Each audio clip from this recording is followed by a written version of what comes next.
আপনারা টাইটানিক জাহাজের নাম শুনেছেন? টাইটানিকেরও 8 গুণ 10 গুণ বড়। সুবহানাল্লাহ কইবেন না? টাইটানিক জাহাজের 8 গুণ 10 গুণ বড় একটা জাহাজ আছে, আইকন অফ দ্য সি। আমি দেখে এসেছি। রয়্যাল ক্যারিবিয়ান দেখে এসেছি। সাগরের সামনে জেটিতে যখন দাঁড়ালাম, জাহাজটা যখন যায়, আমার মনে হচ্ছে একটা শহর, গোটা শহর, the entire city is floating on the water. পুরো একটা শহর মনে হয় পানির উপর দিয়ে ভেসে যাচ্ছে। পড়েন সুবহানাল্লাহ। এই যে আইকন অফ দ্য সি, এই ক্রুজ, এই জাহাজটা, এটার ভিতরে স্টেডিয়াম আছে। কিসের ভিতরে স্টেডিয়াম? কথা বুঝে নাই বোধহয়। স্টেডিয়াম কিসের ভিতর? সুইমিং পুল আছে, শপিং মল আছে, রেস্টুরেন্ট আছে, ক্লাব আছে, 3000 4000 রুম বিশিষ্ট, কক্ষ বিশিষ্ট হোটেল আছে। এই সবগুলোর নিয়ে এগুলো চলে সাগরের এই দোলার মধ্যে, জলোচ্ছ্বাসের মধ্যে। এই সাগরের ভেতরে এই জাহাজগুলোর ভাষায় রাখছে কে? সূরা আর রহমানে আল্লাহ তাআলা বললেন, ওয়ালাহুল জাওয়ারিল মুনশাআতু ফিল বাহরি কাল আ'লাম ফাবিআইয়ি আলা, সবাই পড়েন, ফাবিআইয়ি আলাই রাব্বিকুমা তুকাযযিবান।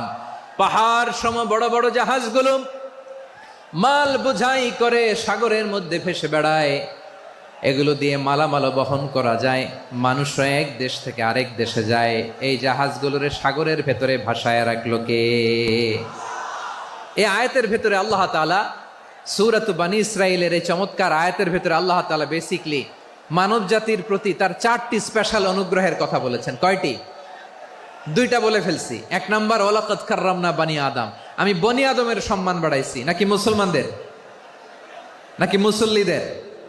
কার সম্মান বাড়িয়েছি? বনি আদমের। তাহলে human dignity, the first part of the verse talks about the human dignity. 2 number অংশ আল্লাহ তাআলা বললেন, ওয়া হামালনাহুম ফিল বাররি ওয়াল বাহর, স্থলে এবং সমুদ্রে আমি তাদের জন্য চলাচলের বাহন দিয়েছি। সুবহানাল্লাহ। তার মানে smooth movement on land and sea, জলে এবং স্থলে যাতে আমরা স্মুথলি মুভ করতে পারি আল্লাহ তাআলা দিয়েছেন। 3 নাম্বার আল্লাহ তাআলা বললেন, ওয়া রাযাকনাহুম মিনাত তাইয়্যিবাত, মানুষের জন্য আমি পবিত্র রিজিকের ব্যবস্থা করেছি। জলে এবং স্থলে যত প্রাণী আছে সবগুলা প্রাণীকে রিজিক দেয় কে? আমাদেরকে রিজিক দেয় কে? সাগরের মাছগুলোকে, বড় বড় তিমি মাছগুলোরে রিজিক দেয় কে?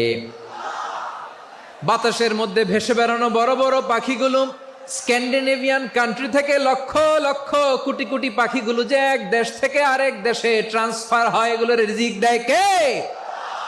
রব্বুল আলামিন বলেন, ওয়ামা মিন দাব্বাতিন ফিল আরদি ইল্লা আলাল্লাহি রিজকুহা ওয়া ইয়ালামু মুস্তাকাররাহা ওয়া মুস্তাওদাআহা কুল্লুম ফি কিতাবিম মুবিন। আল্লাহু আকবার।